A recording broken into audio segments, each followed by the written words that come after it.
thing at I wasn't always leading our work at IMB with AI. For the longest time, I was doing more the innovation side. I've done a lot of work over the years in church planting and in orality and Bible storying. That's kind of the genesis of the book that I have out for you. But then when I started promoting or talking to our leadership about and other people about using AI, there was our risk management team. So, we have a lot of security concerns as an organization. Probably, I would say certainly more than most any other organization. We have some serious security concerns. And so we had a meeting, and it was supposed to be an hour-long meeting, and we're going to spend half an hour talking about how do we protect against AI, and a half an hour talking about how we're going to use AI for the kingdom. How are we going to use it for the missionary task? And so this is a 1 hour meeting. So an hour and 25 minutes into the hour-long meeting, I had not said anything.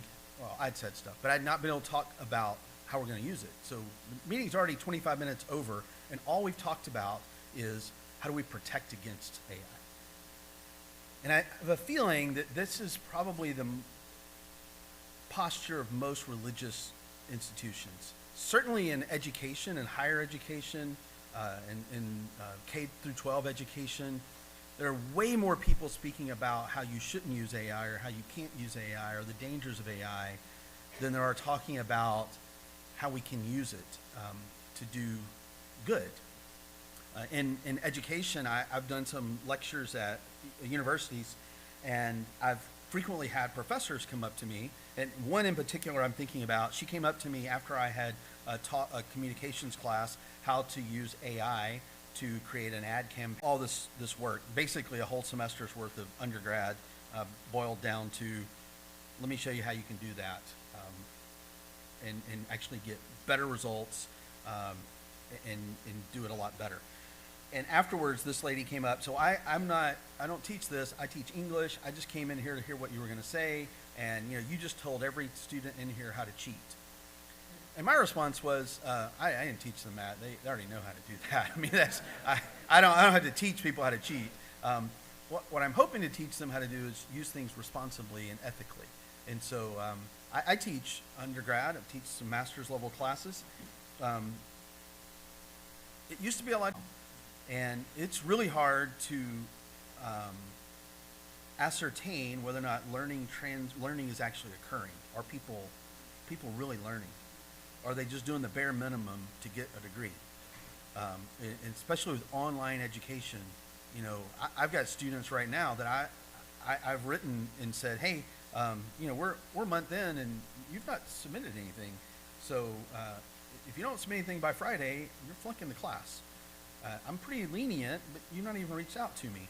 And it's, well, I'm really busy. And I'm like, yeah, you're not that busy. I'm pretty busy.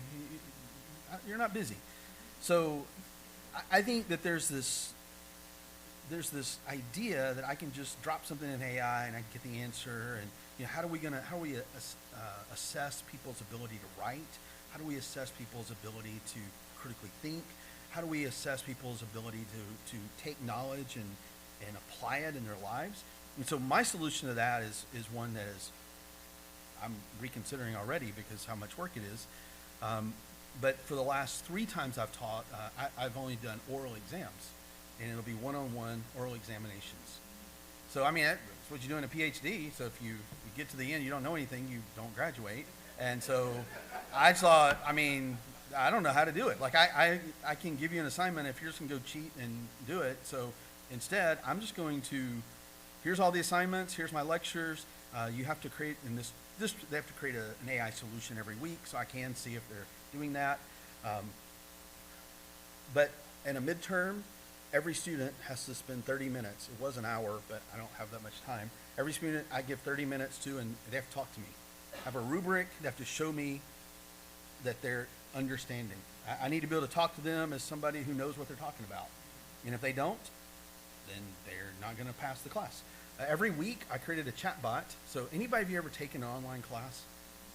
I hate them. I absolutely hate them. Sorry. One of my least favorite things is write 500-word reflection on what you learned this week and write a 250-word reflection on someone else's reflection. I've never met anybody that likes those. Teachers, I'm convinced most teachers don't even read them. Students hate them. Most students, and they've been pretty honest with me, so I just drop that into AI, I just get the thing, I just drop it out, and boom, I'm done. So for me, I didn't do that. So for the last 2 semesters, I created a chatbot each week that they have to talk to about what they've learned. And this is preparing them for the oral exam. And so each week, it knows what we read, it knows my lectures, it knows any of the extra things I've asked them to do, and then it carries on a conversation with them for about 10 minutes until it's convinced that they know what they're talking about. And then it'll end the chat, and they save that, and they upload it, and that's their assignment for the week. And so that, I was like, I don't know how they're going to go with this. They may hate it. Everybody's loved it. Like, every student's like, can you please get all my other teachers to do this? This is so much fun. Like, if I don't know something, I can ask the AI. So I don't remember. I don't know, what is that? And then the AI becomes a tutor, and the AI teaches you. So there's an interesting study done, and I cannot remember it for the life of me now. It's about 20 years ago. It talks about how if a student has a tutor, then they are 2 standard deviations. So if a student has a personalized tutor, they're 2 standard deviations better than students who don't have a tutor. They're better than 98% of other students if they have a tutor. Now, there's a lot of other things that goes into that. I grew up in Hueytown.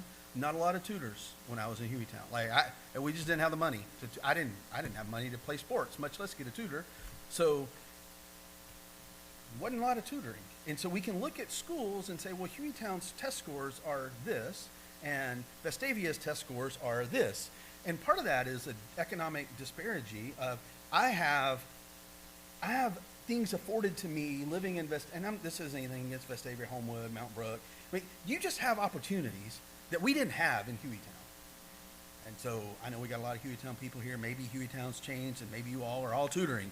But when I was going to school, that wasn't the case. And I don't know how I got out. So, and I made good grades, but like, I just look at the opportunity that other people, my kids, have had more opportunity than they did. And so what AI can do, I'm getting to the ethics part here. What AI can do is it levels the playing field. You ever heard of Khan Academy? Any of you? So Simon Khan created Khan Academy because, and it's fascinating, like fascinating book. He's got a great podcast. It's just fascinating. He thought, he's from Louisiana, poor, didn't have anything, got an awesome education, and he starts tutoring his family in math. One of them didn't get into school. He tutored her. She got better. She got into school. And then other people said, well, you should tutor my kids. You should tutor my kids. So he started doing YouTube videos. And then all of a sudden he used AI to create a tool that helps any kid for free learn anything. Like, you do standardized test training, ACT prep, free. I mean, I didn't get ACT prep. I would have loved to. My kids got it, but I didn't get that. And so there's this, what AI can do for education can level the playing field. So we shouldn't be afraid of AI. So I mentioned that I've written some work on ethics, and so I'm not going to spend 2 hours going over this document. I encourage you to download it, and I can email it to you if you're interested, if you don't want to download it right now. It's just a document. It is not the official IMB statement of ethics on AI. Hopefully one day it will be. This was 4 or 5 of my friends, all with the IMB, have been working on what we believe about AI. And so several of us sat down before we built any AI tool whatsoever.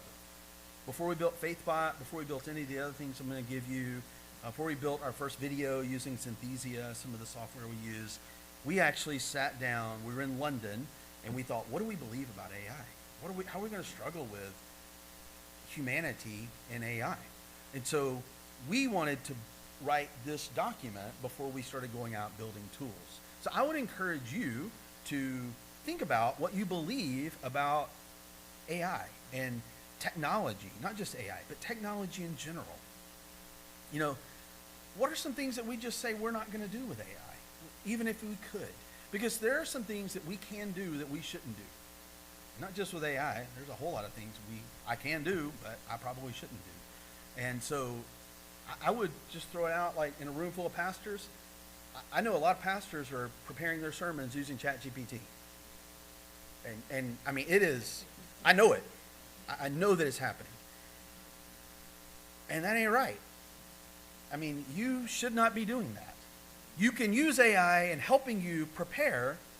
You can use AI to evaluate. Some of us need to evaluate our sermons and say, ooh, I could have done better.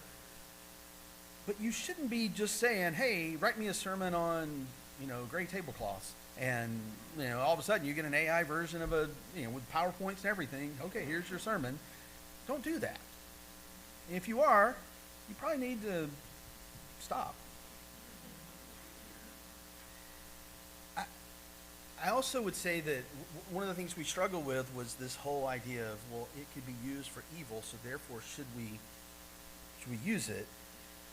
And I've already kind of tipped my hat on where I land on that, is that, just because you can use something for evil doesn't mean you can't use it.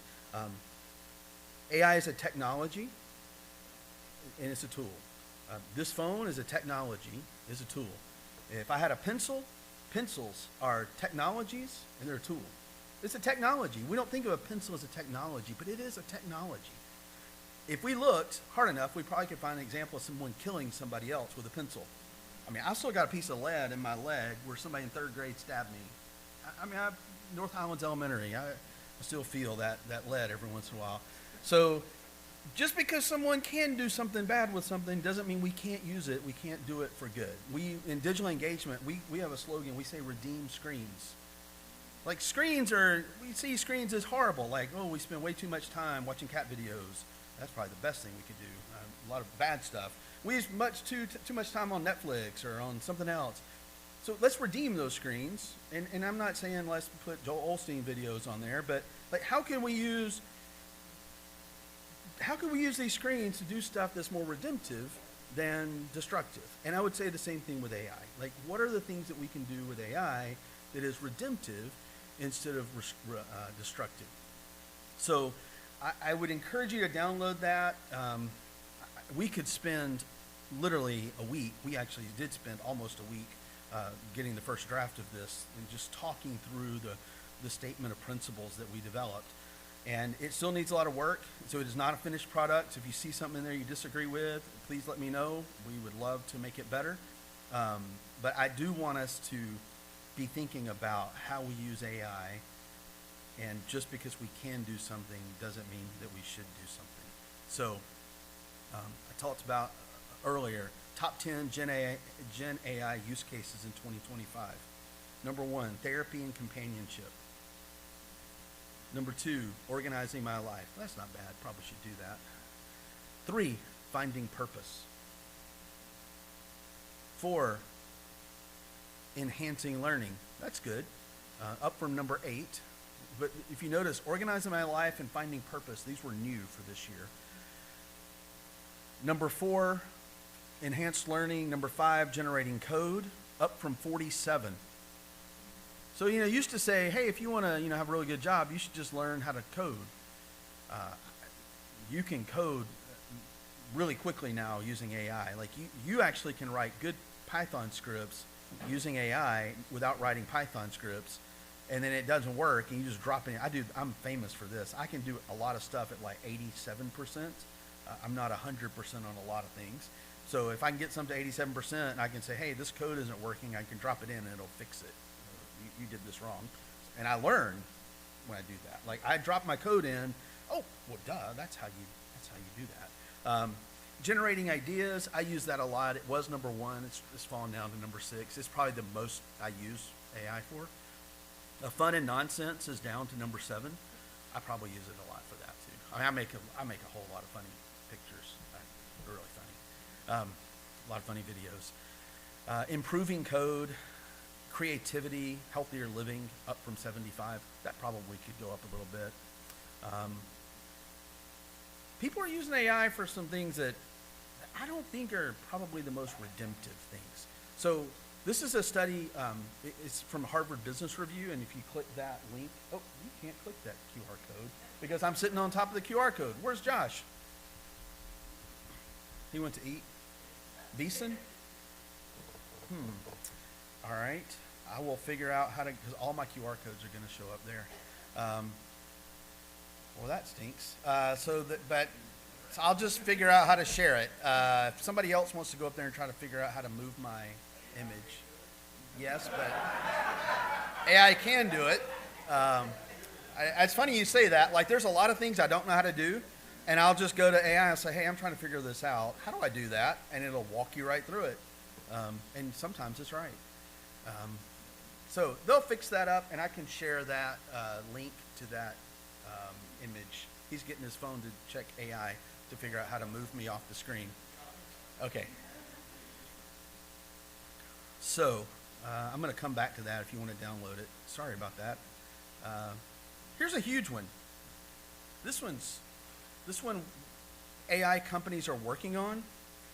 I'm going to let him go back. You want to fix that? There we go. I'm off the screen now. There. If you want to get that article from Harvard Business Review, you can scan that QR code and it should open for you. So one of the things that we run into with AI that's a huge concern of mine is bias. And what do I mean by that? Anybody want to take a stab? What bias is?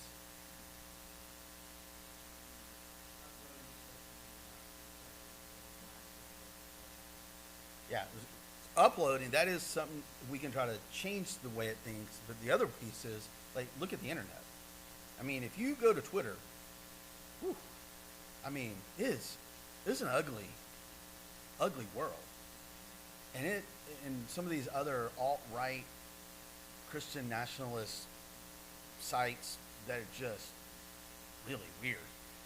And so sometimes the AI would train on that data, and then all of a sudden you look at it and it starts spouting out those worldviews. Like, that is the worldview that it proposes.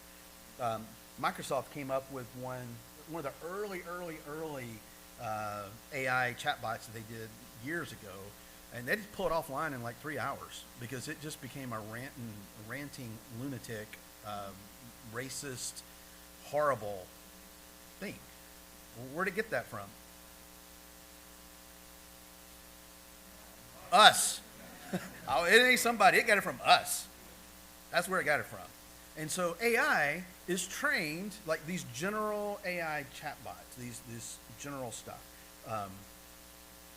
So if you use ChatGPT, or if you use Claude or one of those, it's got this enormous data set that's out there. It's called the foundational model. That's what that's called. So Meta's Llama 3 or Llama 4, it's a foundational model. If you don't fine-tune that model, you get what you get. It's just raw. And so it can be really, really biased in what it purports because some cultures are overrepresented in the internet. You don't find a lot of South Sudan stuff on there. So if you ask it for pictures of stuff, it's probably not going to show any South Sudanese people, and maybe 1 out of 1 billion times or something. So there's this inherent bias. Not all of it's intentional. There is some intentional bias that people build stuff towards. I do. Like FaithBot is intentionally biased. It is absolutely biased to a Christian worldview. And it will only answer, if you make it do something else, let me know and I'll fix it. But like it's I launched it in April, this version of FaithBot in April. 130,000 users since April. So if it were bad, if we're getting really bad, I would have heard about it, trust me. I would have heard about it. So it's pretty good. And it's always going to come back as a Christian, as an evangelical Baptist, Southern Baptist worldview. And it's pretty biased.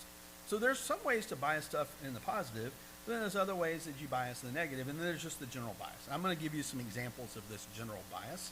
AI is trained off a real-life data set. It turns out that we are pretty biased as a creation. I'm going to give you some examples.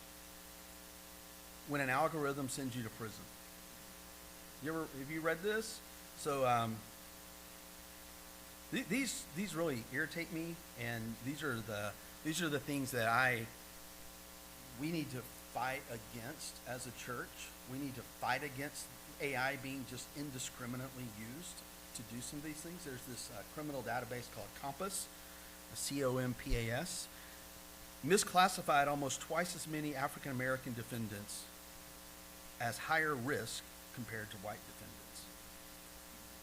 Mistakenly labeled more white defendants as low risk, who went on to reoffend twice as much as their African American co-part. Classified African American defendants as a higher risk when all other variables, such as prior crimes, age, and gender, were exactly the same. 77% of the time, it would classify an African American defendant as a greater risk. It's unacceptable. Unacceptable. And like we, as believers, like we cannot allow AI to be misused like this. This is just one example. If you, and we're trying to address it. I wish I could say I had a voice in this. AI companies, that's really bad. And they go in and they try to adjust the models to make up for that. When they sometimes over-adjust the models. And this where you're just woke. I'm not talking about wokeness. I think everybody in this room can agree that you should not be judged twice as likely to reoffend just because you're African American and not white. Like that is unacceptable. All things equal, that is the reality of this tool that was being used in sentencing. Unacceptable. Dissecting racial bias in an algorithm used to manage health populations. Twitter caught, this was Microsoft's own chat bot, took it less than a day to become a raving racist. Reducing bias in AI-based financial services. This is one that's like not a huge deal because it actually ended up working, but like when HR, somebody works in HR? Yeah. So like HR's got to be really careful how you use AI because you can't be judging people.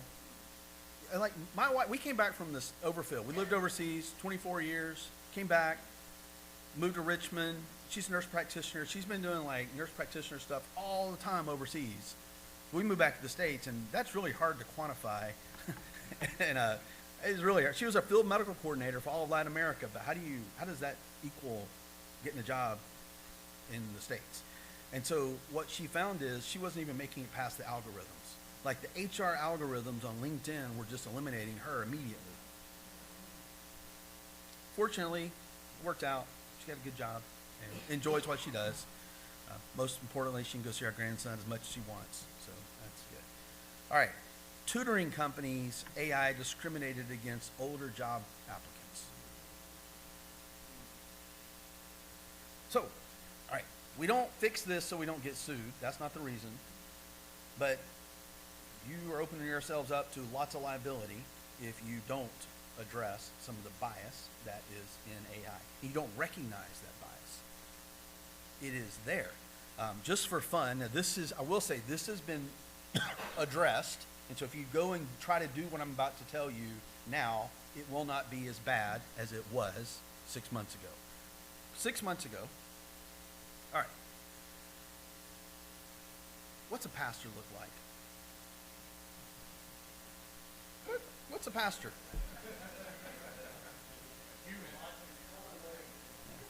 I mean, I know we look handsome, but I mean, like, what's a typical Baptist pastor look like? We'll leave it there. Remember I said I was unfiltered. I don't know if you want me to be unfiltered, but so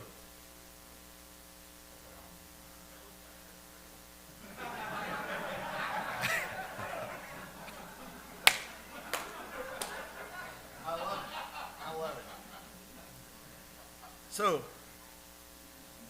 I ask AI, what what a pastor looks like. This is what it gave me over and over and over again. Not that same person. White, male, which we agree, male pastors. White, male, clean cut. I don't know where, I hadn't seen many pastors in that much shape. But yeah, that's what it thought a male pastor looks like. What's the average demographic of our pastors? Probably not that right there. What's a doctor look like?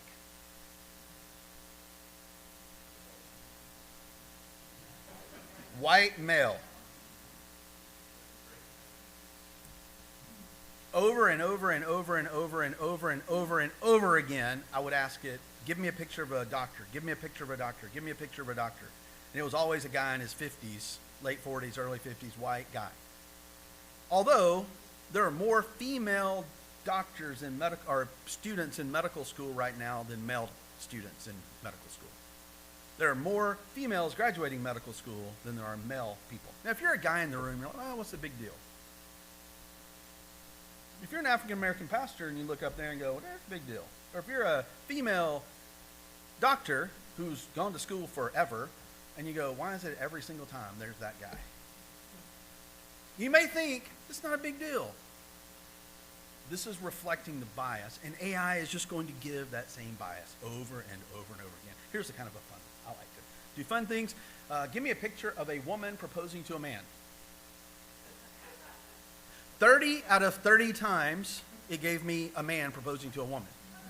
I would say, no, I want a woman proposing to a man. Oh, I'm so sorry. Let me give you that. And it gives me that again. I was like, no, I want a woman proposing to a man. Oh, once again, I made a mistake. Allow me to fix that. And it gives me this again.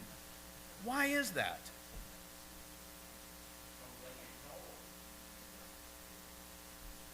Yes.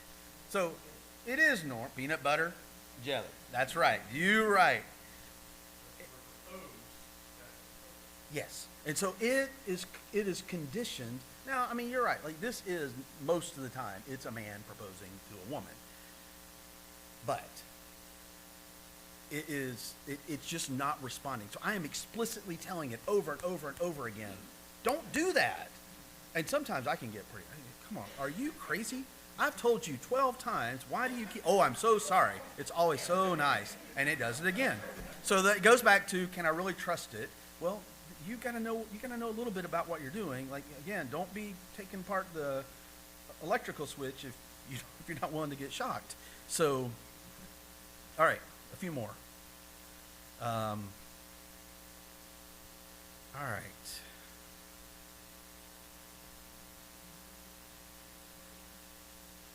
Unacceptable. Unacceptable. Give me a picture of a man in prison. Now, if you do it now, they've been called out on it, and they'll switch it up some. But for the longest time, it was almost impossible not to get that as the image. Unacceptable. Again, I did a teacher. What's a teacher look like? White female. You should have gone to Hueytown.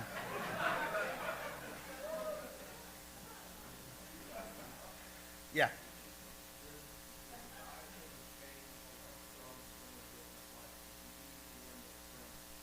Totally. Absolutely. And what's really fun is to go to the one from China and ask it about Tiananmen Square. It's really fun because it'll give you all the answer and then it'll just disappear like it was never there. So, all right, there's your teacher. What's a maid look like? Unacceptable, like every single time. Every single time. I mean, she is wearing heels. So like AI is gonna make some mistakes. My wife Jennifer, every time she puts on heels, and I do too. When I help her clean the house, I get my platform shoes on. So I just point this out. Like, I'm certainly not trying to go down some social justice. I'm not trying to do anything other than to say, hey, if you don't go into this with both your eyes open, you don't realize this. If you give these tools to your kids, what does that say to a kid who sees over and over and over again? These are some things that we've got to speak up. You know, the biggest problem in the world is lostness. It's not whether or not a woman's wearing heels that's Hispanic and you say that that is what it made. That's the state of a fallen world, because this is the bias that we bring into this. And it's just learned from who we are. So, I don't know. If that made you uncomfortable, I apologize, but I don't really, because it really should make us all uncomfortable. All right, ethics. You brought up power consumption. So, I grew up like when Century Plaza was Century Plaza. Like it was the mall. We went to El Chico's there, and we ate Mexican food. About the only place you could get it. And it's now, I think, is Amazon Distribution Center. And those are, that's Century Plaza. What did I say? Okay. Oh yeah. And Brookwood Village is just waiting on something. I don't know what they're going to do there. But like we're totally changing how we live our lives. And so the idea of going somewhere, the idea of getting stuff, these Amazon distribution centers employ a ton of people. It's a really hard job, and they have pretty high turnover because they're working hard, pretty much on them like this. They're testing some of these. There's one, I think, in Louisiana that's almost a humanless distribution center. They got very few people working there. It's all robots.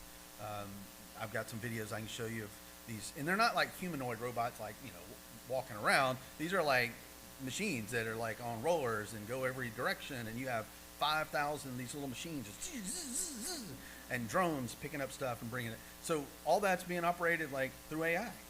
And that's consuming. Now, the good news is they don't need lights on in those facilities. It's really, the video I saw is bizarre because you walk in, it's dark because robots don't need lights.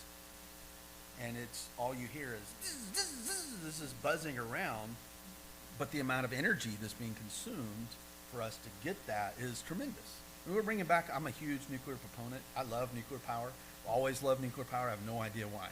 But we're bringing back on a nuclear power plant. We've not built a nuclear power plant, I don't think it's since 1976. And we're bringing back one online that's offline because we need it to fuel. And it's being brought back online by an AI company. It's not the utilities bringing it back online. One of the AI companies bought a nuclear power plant, and they're going to use it for their power. So there's a significant cost to doing this. Bitcoin, so it's not really AI, it's just another type of technology, but cryptocurrencies and such, I mean, they consume a ton of electricity to mine those Bitcoins or to mine the blockchain, to keep the blockchain going. So there's all sorts of ethical concerns related to how is this going to be played out in other countries, how are we going to make things sustainable. For the longest time, I already told you I've got an electric car, and a lot of people, they're so horrible for the environment because you're this mining, that mining. My electric car has no cobalt, all the things you always hear about. These batteries have all this stuff, and you have these poor kids that are mining this stuff. Mine has none of that in it. The older ones did, which was horrible, but they got called out on it, and so now they're becoming much less bad. But pulling oil out of the ground's not a clean process either. So like everything we do has a footprint, and we leave a footprint. And so there's this big concern about how do we sustainably continue to feed the growth of AI, because the power consumption, and I did not include this, I almost did, I wish I had now, but there's some stats that show the power consumption that's happening. So one of these new models coming online is basically the equivalent of a city consuming electricity. And so there's a lot. The earlier versions, this is where you got to speak out, but like the earlier versions were using water at a pretty high rate. Now they've forced them in many countries to be kind of a closed loop, sort of like your radiator. You use the same water over and over and over again, so you're not polluting, you're not consuming all the water in an area. So lots of environmental concerns, lots of job concerns. That to me is one of the huge issues. I just keep thinking about how is this going to impact every career. I mean, there are very few careers that I look at and go, well, that one's immune from AI. I was thinking coding would be a good thing to get into, and then all of a sudden AI is doing a better job at coding. So lots of concerns. My daughter teaches accounting at Auburn, and some of her students have asked her, I'd love to be an accountant, but do you think there's much role for an accountant in the days where audits can take just like that? You don't need all that. I still think there's the human aspect of what she did. So she was a transaction advisory accountant, so she advised people on making decisions. I think there's a huge need for that. But some of the more manual labor parts of things that I learned to do before computers were so big, that's probably going away. Here's one. I got this email about 6 months ago. Fast and easy sermon prep. Original sermon in 5 to 10 minutes, fresh ideas, quotes, and stories, matching PowerPoints and media.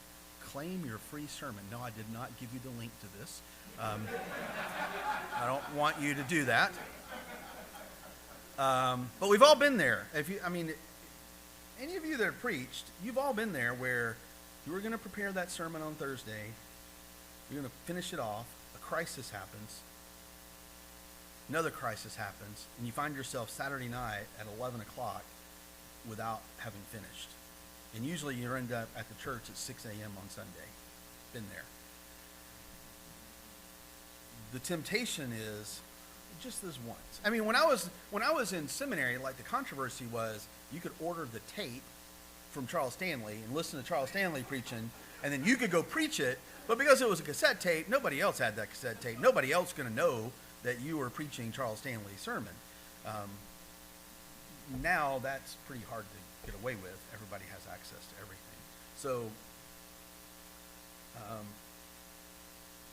if you're doing this, or if you're even considering doing this, don't do it. There are some things that the Holy Spirit leads us to do that isn't going to be replaced by an AI. And some of that is in teaching and preaching and counseling. Those things are not something that we're just going to get an algorithm to do. Last year there was a church, I think it was in Germany, that had a AI pastor preach a sermon one Sunday. It was kind of a gimmick. It wasn't like they weren't really considering doing this, I don't think. But right now next week I have delivered like these two little robots called Restream Minis. They're about this big, and I can put FaithBot that is on that card that you're on your phone. Now it can talk to you. Like I can put this little robot in front of you and you say, hey, tell me about this, and it'll answer you as a Christian. It'll become your Christian apologist. And so I'm not thinking about putting Restream Mini up on the podium and say, okay, preach this sermon on Acts 1:8. No, but I think this is going to be one of the biggest problems we're facing as pastors and as church leaders of how do we ethically use AI.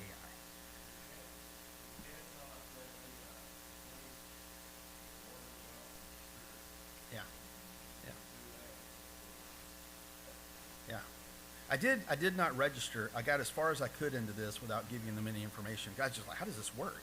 And you can say, okay, here's a title, a scripture passage, a topic, or an idea. And in 5 to 10 minutes, a full sermon is sent with PowerPoints to your inbox. Perfect for a Sunday morning. $9.95 a month.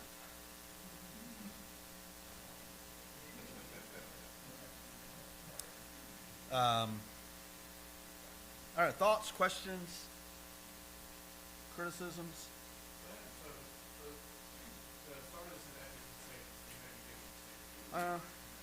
Yeah.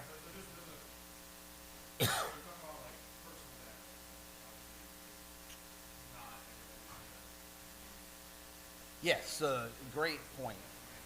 Great point. So, never put anything into, well, never put anything online, period, that you don't want everybody in the world to know. So like, this guy that assassinated somebody a couple weeks ago, like it didn't take them but a few minutes and they got his text messages back and forth. So you want that text message that you sent to somebody being in front of everybody? No. Don't put anything in AI models that you don't want to be breached. I think the big concern with AI, there's two concerns with AI when it comes to your personal data. One is if you're not paying for AI, your data is 100% being used to train their AI models.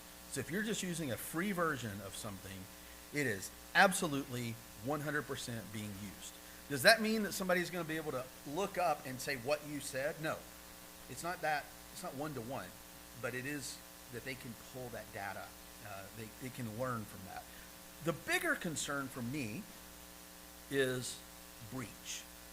So that's my bigger concern, is not that it's been anonymized with 8 billion other people and my data has contributed to that.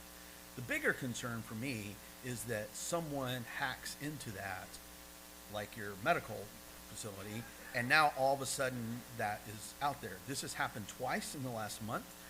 One, there were 50,000 chats that Google's chatbot were in, OpenAI, so ChatGPT, OpenAI's data was somehow accidentally leaked, and Google trained on that for Google search. And so you start searching, and all of a sudden you see people using it for, I'm thinking of, I'm struggling with this issue, and it would, like, their entire counseling session with AI was now public for everybody in the world to see. Like 50,000 users' data was put out.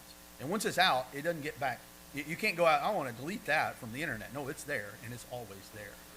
Just be clear, it's not always an accurate breach. 23andMe, which a lot of people gave their Yeah. genetic information to, was sold in 2025 to another company. Yep.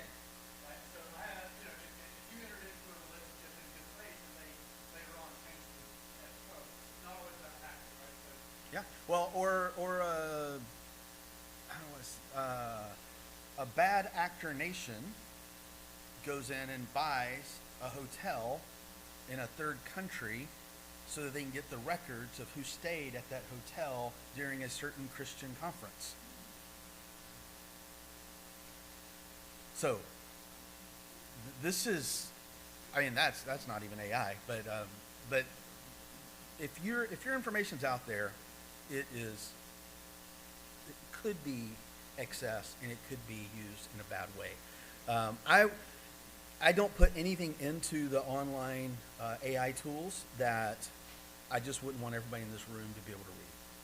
So it means I don't put my name, well, I do sometimes because it's my tool, but I don't planning a trip for 15 missionary kids. Here are their names and dates of birth. Can you do this? Or we're having a vacation Bible school at our church, and we've got 400 kids registered. Here's the Excel sheet. Could you break them into 23 classrooms? Don't do that. Is something going to happen? Probably not. But it's just not good practice to put sensitive data in these tools. So there are ways to build those tools. So like at the IMB, we have bespoke AI tools that are in our tenant that we host, we manage. It's our AI tool. It's our large language models. And so they're not shared with anybody, and we can use those for anything we want. But we can't do that with other AI tools, which makes it harder, right? Because our AI tools are never going to be as good. May surprise you, I don't have $1 billion to put into our AI strategy. So we're always on a shoestring, and I say there's safety, there's performance, and there's cost. And for us, safety is number one, and unfortunately, probably cost is number two for us a lot of times. So anyway, you're first.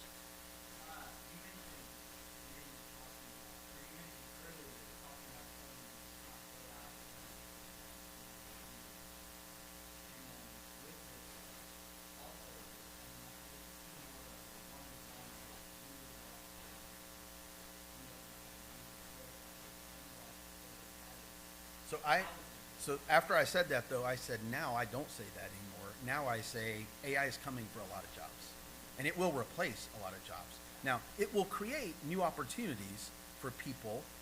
My job at the IMB did not exist 3 years ago, but that's one job. I mean, I guess marrying at work. So, but it's, I mean, honestly, there's a lot of stuff that we could do much more efficiently. And you know, we rely on Southern Baptist to give. We appreciate that so much. But I want to be as efficient and as a good steward of the resources that have been entrusted to the IMB as I can be. So if I can take a process that takes us 6 months and I can get it to a week, I'm going to be all about that. Not because I'm trying to eliminate this job or this role, but because I want to move those people into frontline work.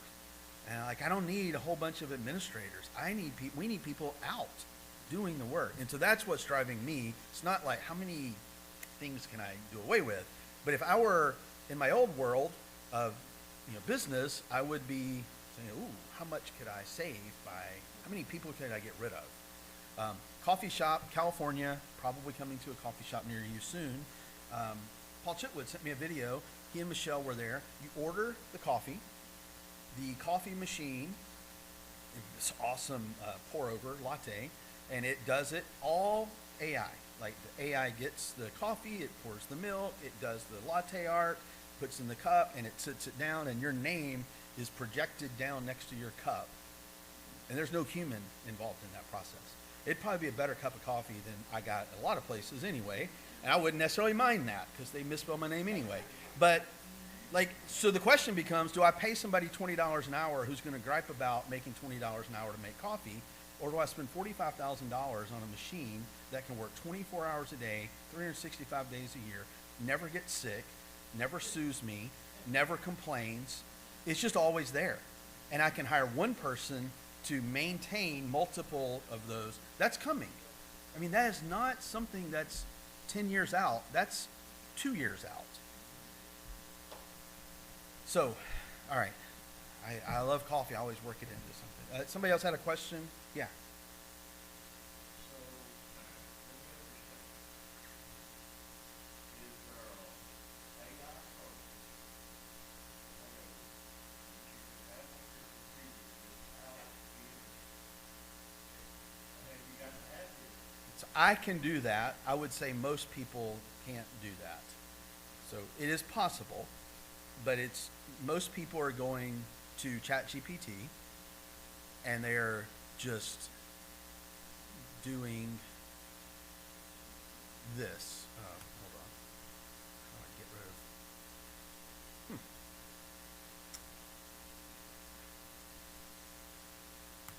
of? Okay. And they're doing this right here. And I cannot see that. Yes.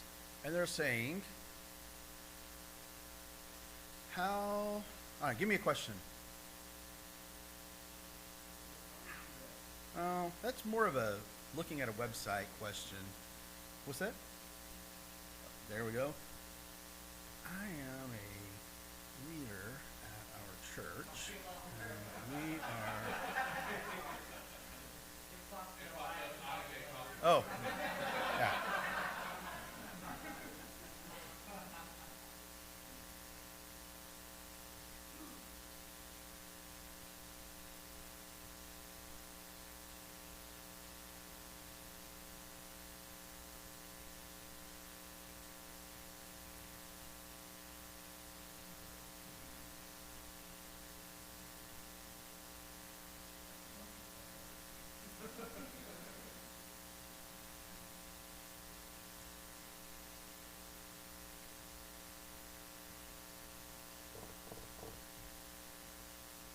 Why is it not working?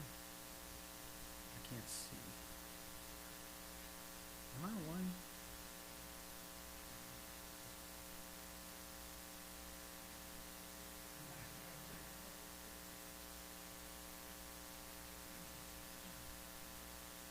Well, anyway, it usually works. I was, but I'm not sure it was working. So I'm going to say, let's do this again. I connected to my phone.